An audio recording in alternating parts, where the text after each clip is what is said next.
boqonnaa shan jechuudha saayinsii waliigalaa kan kutaa torbaffaa boqonnaa shan waa'ee lubbuu qabeeyyii fi heddumina isaanii kan jedhu boqonnaa kana keessatti egaa laalla. Akkuma beekamu wantoota waan jedhamu jira. Wantoota jechuun uumama rabbiin uume kan lubbuu qabeeyyiidhaa fi lubbuu dhabeeyyiitu jira. San keessaa lubbuu qabeeyyii fi heddumina isaanii jedha.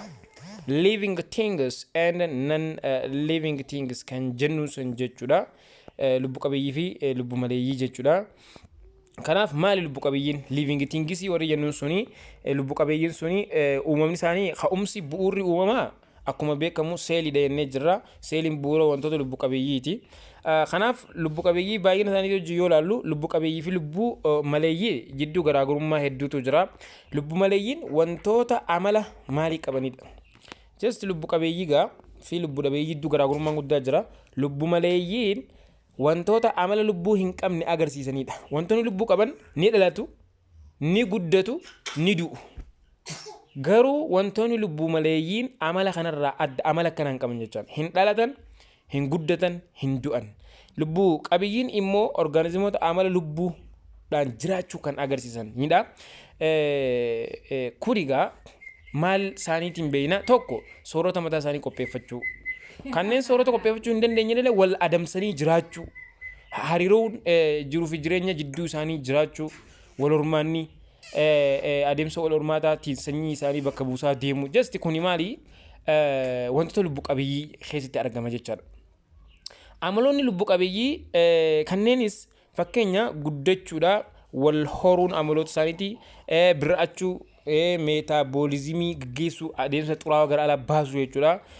Socho'uu, harganuu, qilleensa ol fudhatanii gadi baasuu, naannoodhaatti madaquu, naannoodhaa wajjin hariiroo naannootii wajjin ikoloozimii waan jedhamu jechuudha. Kanaa wajjin hariiroo naannootti madaqanii jiraachuu fi kan kana fakkaatan amaloota wantoota lubbuu qabeeyyii sanii jechaadha. Lubbuu maleeyyoonni waan akkanaan qaban.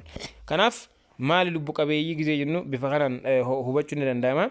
Gabatiin kun garaagarummaa lubbuu qabeeyyii fi lubbuu dhabeeyyii karaa gabaabaadhaan kan agarsiisudha. Lubbuu qabeeyyiin fakkeenyaaf ni sooratu. Lubbuu qabeeyyiidha waan ta'eef jiraachuudhaaf wanni isaan barbaadan soorata. Nyaata ni qopheeffatu yookaan wal adamsuudhaan jiraatu. Achi keessatti lubbuu qabeeyyiin ni sooratu jennaan. Garuu lubbuu maleeyyiin gonkumaa hin sooratanii. Kun garaagarummaa isa tokkodha. Inni biraa lubbuu qabeeyyiin ni harganu. Ni harganu jechuun qilleensa ol fudhatanii gadi baasuudhaan kan isaan jiraatanii akkasuma giilii kan jaaban kan bishaan keessa jiraatanillee caasaa giilii jaaban qilleensa ol fudhatu. Kun egaa harganuu isaan agarsiisa. Qilleensa ol fudhachuu fi gadi baasuu isaan agarsiisa. Garuu wantoonni lubbuu maleeyyiin tasuma hin arganan. Fakkeenya biyyee fudhanne biyyee waan argantu hin qabdu. Qilleensa ol hin fudhattu gadi hin baastu. Kattaaleenis akkasii jechuudha. Inni biraa wal hormaata. Lubbuu qabeeyyoonni sanyii yookiin orgaanelota isaan fakkaatan bakka buusuudhaaf wal horuu garuu lubbuu maleeyyiin waliin horan jechuudha. Uumamanii jiran bakka biyyees ta'ee kattaaleen garaagaraatis uumamuu malee wal horuun hin jiru jechuudha. Inni biraa guddachuudha. Akkuma jalqaba dubbadhee lubbuu qabeeyyoonni ni dhalatuun jedhe.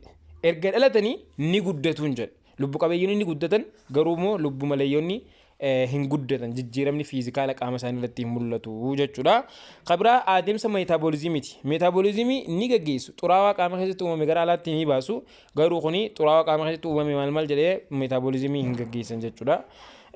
Ni birratu jedha. Ni birratu jechuun fakkeenyaaf bir'atu fakkeenyaaf mul'achuu ifuu yookiin sagalee dhageessisuu kana jechuudha. Kun ammoo hin bir'atan. Kan tokko kun sagalee dhageessudha. Kun sagalee dhageessanii wanta hin birratan jechuun sagalee soorata nyaachuu, soorata beela'uu kana agarsiisuu kana hin qaban jechuudha. Isaan lubbuu qabeeyyiin socho'uu kaan ammoo hin socho'an jechuudha. This is the main difference between living things and non-living things jedhaniin. Kuni garaagarummaa isa ijoo wantoota lubbuu qabeeyyii fi lubbuu dhabeeyyii jidduutti gabaabinaan ibsamuu danda'uuti jechuudha. Akkasuma ramaddii fi maqaa saayinsawaa orgaanizimoota kan jedhudha. Ramaddii orgaanizimoonni ramaddii adda addaa qabu. Achi keessatti mee akkamii yoo jennu sanyiiwwan lubbuu qabeeyyii adda addaa hedduutu dachee kanarratti argama. Sanyiiwwan orgaanizimoota lubbuu qabeeyyii ta'an kanneen garaagaraa kan lafa kanarratti argaman sun jechuudha. Ramaddii garaagaraa qabu. Akka qorannoo saayinsii agarsiisutti sanyiiwwan lubbuu qabeeyyii addunyaa kana irratti argaman gara miiliyoona 9 ta'uutu jiru addunyaa kanarra jechuudha. Sanyii gosa adda addaa jechuudha. Lubbuu qabeeyyiin addunyaa kana irratti argaman hedduu waan ta'aniif waa'ee isaanii beekuu fi qorachuuf kanneen wal fakkaatan walitti fiduun ramaduun barbaachisaa ta'ee argameera. Maaliif adda addatti hojii gochuun ramaddii itti gaggeeffamee akkasitti amaloota isaanii qorachuun tooftaa ittiin amaloota isaanii beeknu keessaa tokko ta'eera jechuudha. Mala lubbu qabeeyyii amaloota waliin qaban irratti hundaa'uun kanneen wal fakkaatan walitti gurmeessuudhaan ramaddii lubbu qabeeyyii jedhamu jedha. Kanneen amala wal fakkaataa qaban walitti gurmeessuudhaan ramaduun ramaddii lubbu qabeeyyii jedhama. Dameen baayoloojiidhaa kan waa'ee ramaddii lubbu qabeeyyii kana qo'atu maal jedhama? Taaksonoomii jedhama jechuudha. Ramaddii organizimoota wal fakkaatan akkaataa isaan wal fakkaataniin ilbiisota jedhee maqaa tokko kanneefi bineensota bosonaa jee akkasitti adda addatti bineensota bishaan keessaa kan lafarra jiraatan kan qilleensa keessa jiraatan kan mukkeen irra jiraatan arbooriyaar kennu sanfaaqa kuni akka kanatti ramaddii godhuufiin kuni taaksonoomii damee baayoloojii keessaa kan waa'ee ramaddii organizimoota lubbu qabeeyyii kana kanatti qo'atu eenyu taaksonoomii isa jennuun kana jechuudha. Barbaachisummaan ramaddii lubbu qabeeyyii maal?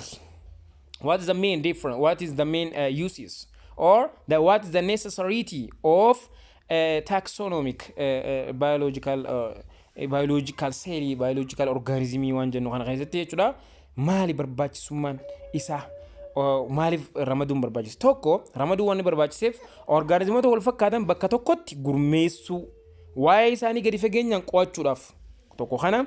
Lammaffaan maqaa organizimoota naannoo tokko naannoo biraa irra adda waan ta'eef maqaa organizimoota saayintistoonni addunyaa irratti itti walii galan moggaasuudhaaf. Kun maal agarsiisa?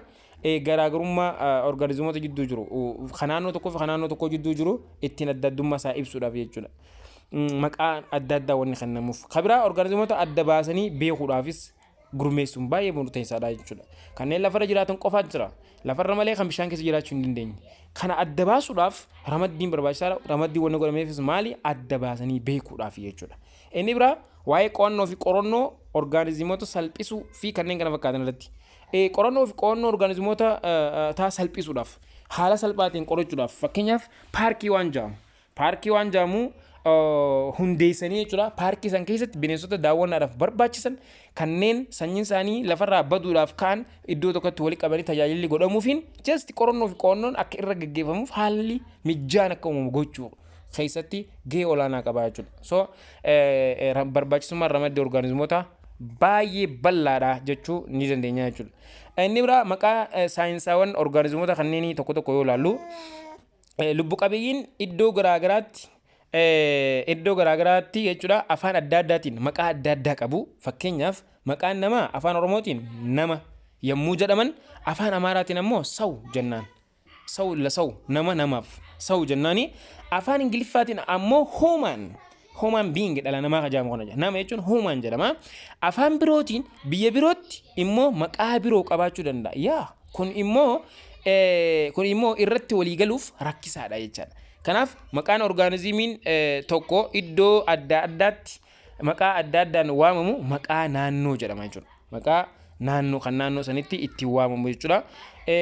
Kanaafuu rakkoo kanaaf hambisuudhaaf jecha addunyaa irratti organizimiin tokko maqaa tokkoon akka waamamuuf maqaan saayinsaawaa moggaasuun barbaachisaadha jedha. Maqaan saayinsaawaan moggaasuun barbaachisaadha. Fakkeenyaaf maqaan saayinsaawaa namaa addunyaa irratti Homo sapien jedhamuudhaan beekama. Akka waliigalaatti jechuudha. Maqaan saayinsaawaa ilma namaa jechuudha. Kan addunyaa kanarra jiru maal jedhama? Homo sapien jedhamee waamamaa jechuudha. Inni biraa maqaan saayinsaawaa jechoota lama of keessaa qaba. Isaanis maqaa qaccee fi maqaa sanyiiti jedha. Maqaa qacceetii fi maqaa sanyii jedhee bakka lamatti kan waamamu kan of keessaa qaba jechuudha.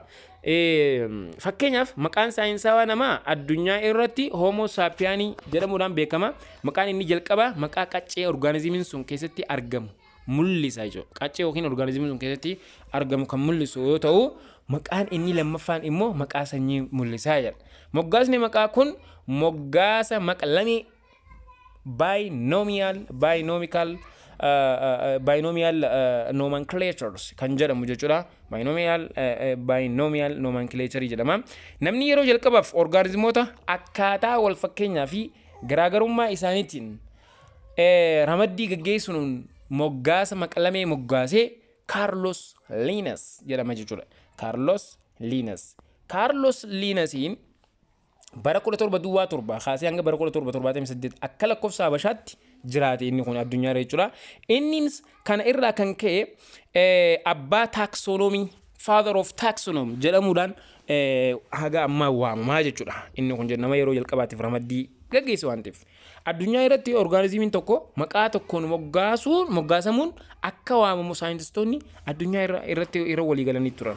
Fakkeenyaaf namaan maal jedhame maqaa fakkeenya maqaa saayinsaa orgaanizimoota muraasa yoo fudhanne namaan homo sapien kan jedhamutu kan nameef ture. Fakkeenya sareedhaaf Canis familiaris jedhamee moggaafame. Mango maqaan jedhamu kun immoo Mangifera indica jedhamutu kan waliigalaa kennamee fi boqqolloodhaan immoo Ziamais maqaa jedhamu kan nameef ture. Baaqelaan akka waliigalaatti maqaa maal jedhamtu kan namee jira Phaseolus vulgaris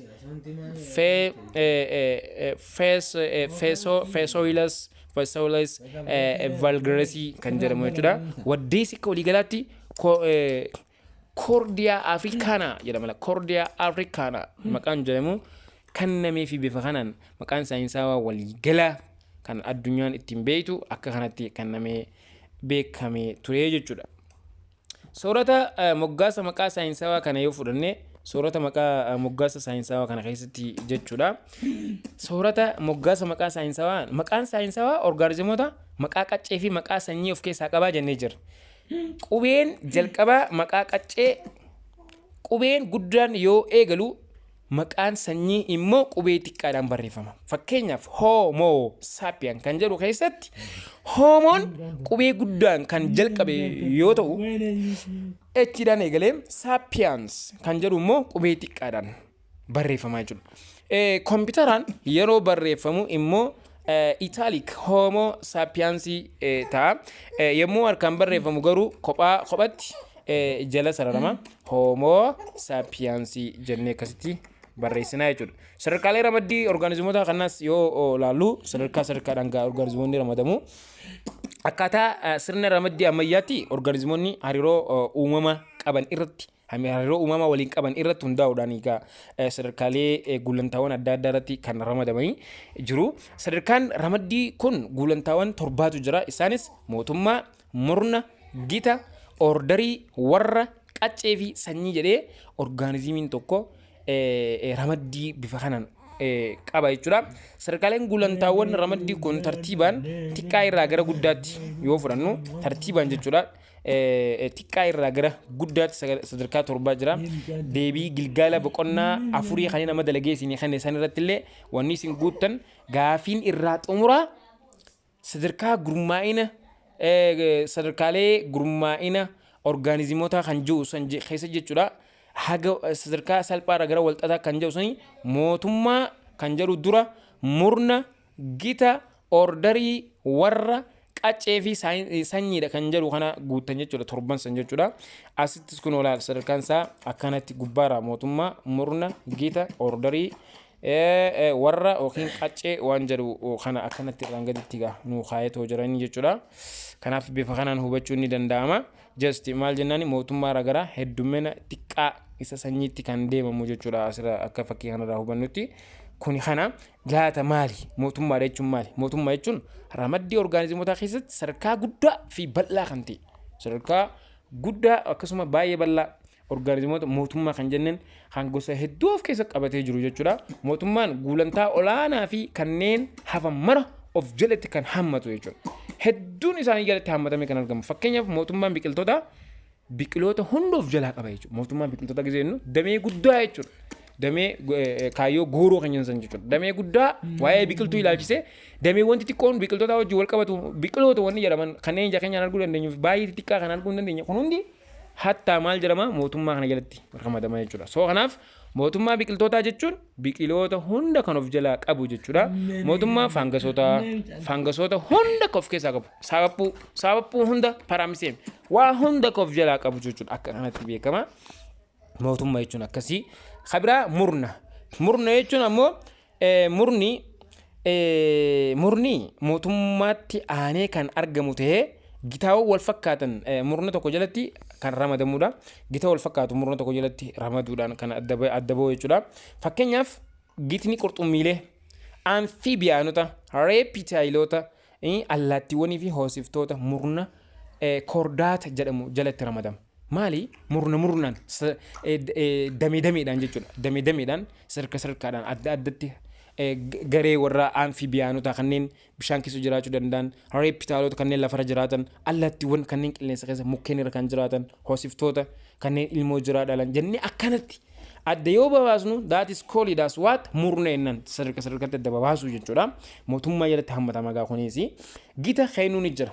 Gita jechuun immoo gitni orderiiwwan ordera adda addaa tartiiba jechuudha. Orderiiwwan amaloota walitti dhiyeenya qaban of keessatti kan hammatudha. Orderii jechuun egaa akkaataa orgaanizimii xiqqaarraa guddatti ittiin deemnu wajji wal qabsiisee wal fakkeenya qaban jechuudha. Orderiiwwan gita yaamanii.